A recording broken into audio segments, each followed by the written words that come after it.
Sweet 16 na pala si ano, Krista. Marami. Baga, dyan. Bantayan. Marami pagawa. Kapusukan. Dati, hindi ko. Si Paco dyan Makalaga yung din. ganito. Si Paco dyan sa Ngayon, mga hindi na bagay pwede. niya. Talagang kailangan bantayan. Oo. Palagi na si Daddy Mga nakasunod. kaibigan, maganda. Kailangan ayusin mo yung pagbabantay mo at panganay. Oo, sabi ni... Ay, morning, sabi ni... Ayan. Good morning everybody. Mainit na morning guys. Lalakad ako, pupunta ako sa lighthouse. Kuha ako ng Origin at saka BSM Kalingap Kape. Tapos diretso ulit tayo sa bayan para ipaship yun. And then punta ulit tayo sa Vloggers Village guys. Para tayo ay mag live selling. Yung mga pinapa-live selling sa atin doon ni Tita Christy. So, sige lang. Go lang tayo para sa ekonomiya. Init na oh. Wala akong dalang payong. Kasi hindi ko alam kung saan ko na ilagay yung payong ko guys. Sign of aging. Makakalimutin talaga ako. Hindi ko na alam kung saan ko na ilagay yung aking mga gamit. O baka naiwan ng estudyante ko kasi parang dinala niya yun sa school. Tapos nakalimutan niya siguro. Hindi ko alam. Yan. Basta, yun. Okay lang naman kasi may sombrero ako and then naka long sleeve tayo. Para hindi mainitan yung ating balat. Ah, mainit.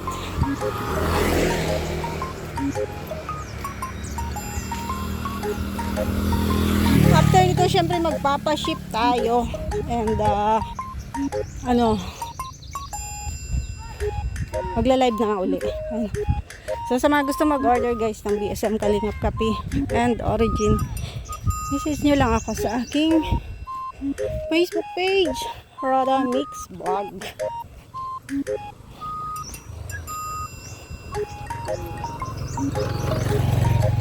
Ayan o. Oh, ang sarap na nito guys, swimming. Ang sarap mag-swimming ngayon. Kasi mainit ang panahon. Sigurado puno na naman ang mga na ito. Swimming pool, ang mga resorts. Yan, ilog.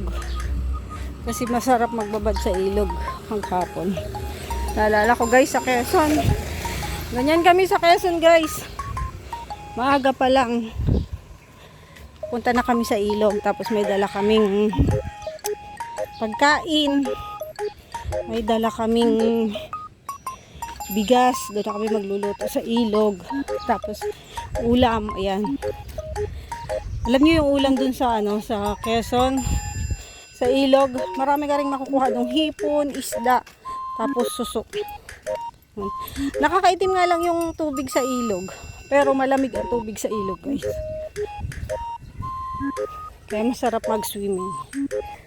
Yan, matagal-tagal na rin na hindi ako nakauwi sa Quezon. Siguro ay nasa 6 months. Yan. Parang ganun, 6 months na. Ay, hindi. Nung bagyo pala. Umuwi ako. Nung bumagyo ng malakas. Yun, basta yun guys, yung huling uwi ko sa Quezon. Then ngayon. Hanggang ngayon. Ay, ang ganda nito. O, taniman. Tingnan nyo. Ang galing. Diba? Nice yan, oh. Picture natin. May inganyo kang tumingin sa mga tanim nila. Kakaiba. Ayan yung lighthouse. Natatanaw ko na. Natatanaw ko lang sa sasakyan. Sasabi ni Kuya, hindi siya masyadong lalabas ngayon. Sobrang mahal po ng gasolina ngayon. Buti na lang. Ang pamasahe, 5 piso lang yung itinaas. Hindi ko lang alam pag malayo ka kung magkano na yung itinaas nila. Pero dito po sa sa dait kapag yung dito pa lang sa amin sa bayan, mula sa bayan hanggang dito sa amin 25 pesos pag sa gate. Pero pag pumasok mo, yan, add 5 pesos, 30 pesos na. Pero kapag wala akong dala, hanggang doon lang ako sa gate. Lalakarin ko na lang papasok. Kasi malapit lang naman.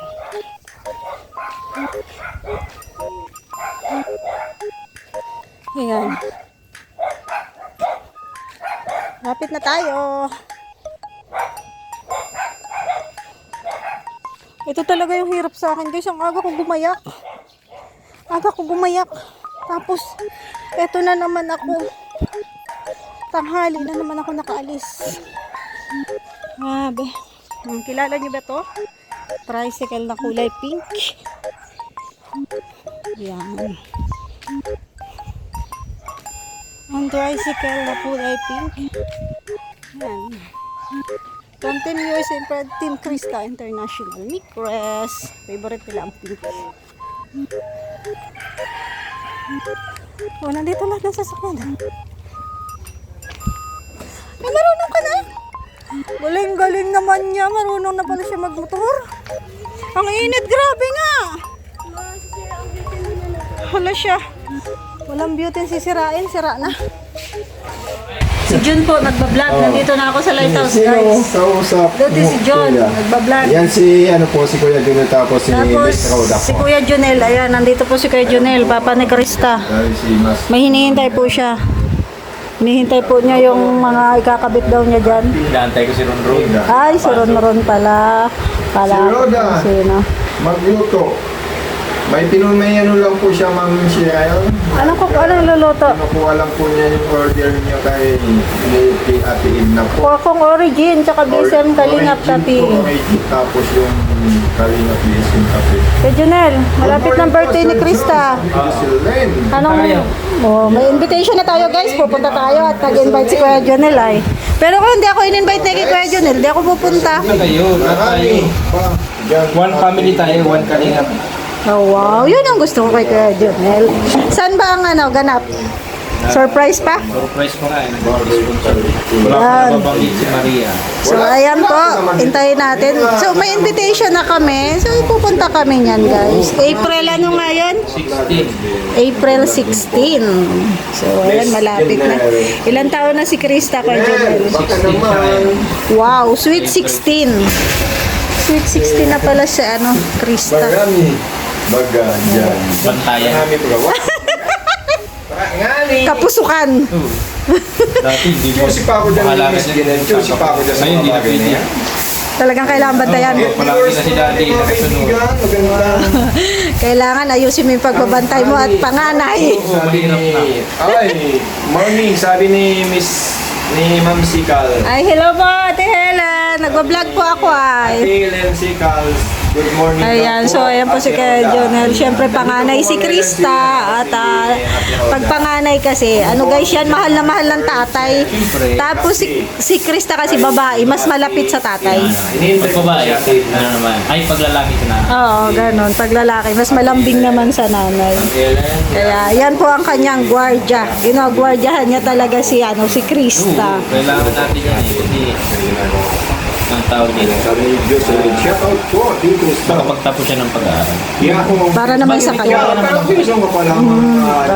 Importante talaga yung yung tiwala sa anak kasi pag masyado mo siyang sinakal, nagre-rebelde naman. Tama lang. Alam niya na yan. Pangaral lang. Pangaral, tapos paalaala. Hindi mo naman niya nakaano sa kaliwa kanan niya. Very good. Uy, mali. Mahirap magkaroon ng anak na guys, yung kabataan pa nila. Kasi naalala ko yung anak ko ganyan din. Umiiyak ako pag ako kapag ako naninirmon. Kaya hindi mo na pwedeng pagalitan yan. Oo, hindi nga. Kung mga bata pa sila, hindi talaga ako Kahit viewers po natin. nagagalit sa kanila. Hindi tulad ng iba ko. Ako hindi. Sabi ng iba, makuha ka sa tingin. Pero ako hindi. Magkano? Sabi ng kurang. Pero hindi yung kapaluin. Dito tayo sa Hindi ako ganun sa kanila. bagay-bagay. Mabait palang tatay to. Sa mga bagay-bagay na malapit sa issue. Nung kasi maliliit pa kami, talaga Ingay ni Rhoda. kasaway din ako sa magulang. Nagbablog ako, huwag kayo magulo, naghahanap buhay ang tao. Nagbablog daw po, ma. Nagbablog daw po, Ma'am Shira yun. Ni Rhoda. Nagkukwentuhan kami about sa kabataan kasi syempre si Kuya Jonel nandun siya sa point na nasa kabataan si Krista, yun. Nag-share siya ng kanya mga ginagawa. Si ano yun, Ayan, sabi. ang tawag dito. Ayan. 10 viewers po natin Doon siya. kasi pasaway din ako doon eh. Kaya sabi ko, mahirap yung sa akin din nagpasaway mo. Diyan sa harapan. Ayoko man din maranas na yung naranasan. Sabi ko, bigat kaya. Wala na akong mga Mag-aaral kayo, magtapos.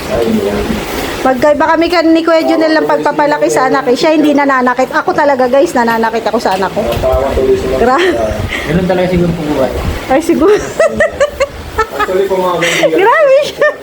Hindi kasi na, Pag babae, ganun talaga siguro. Sila po yung naiiwan. 10 viewers po natin. napapalo ko talaga yung anak ko dati yung hanger. Naalala ko, nababalik-balik ko talaga yun sa kanya. Pero ayun, thankful naman tayo kasi ayan, nakagraduate na. Pag-graduate na yung anak ko guys. Ano ka na doon eh? Dito, hindi po nagawa. Ibig sabihin, may takot talaga yung Hinahanap bata. ka ni Kuya. Hindi tulad ng ibang bata po rin. Hindi ka daw pumunta. Daan-daanan lang yung magulang, wala. Wala. Tsaka na-depende sa magulang. Pag walang pakialam din yung magulang, wala eh. Ayan po mga kaibigan. Hindi naman yung takot, parang ano ba, yung respeto. Iba yung respeto pag yung kinausap mo. Pagkatapos mong paluin, kakausapin mo ng masinsinan. Yun, ganun ako guys. Si Kuya Jonel naman, ano, mahinahon siya. High blood din pag ano eh. High blood. Pag babae, high blood din. Mapanakit daw, sabi ni Kuya Jonel. Kaya, kumukuha lang ako ng topic sa mga pinag-uusapan. Ay, grabe kayo. Thank you so much. Ay, grabe. Thank you so much, Kuya Jonel. So, pupunta tayo sa birthday ni Krista sa April 16, guys. Kaya dito lang. Ayan, guys. Ako ay paalis na. And, ayan. Nakakuha na tayo ng BSM Kalingap Kapi and Origin. And tayo po ay pupunta na sa LBC. Diretso na tayo sa LBC, guys. Maraming salamat po sa lahat ng nanonood ng aking video. And ayun, syempre nakakwentuhan natin si Kuya Jonel, yung papa ni Krista.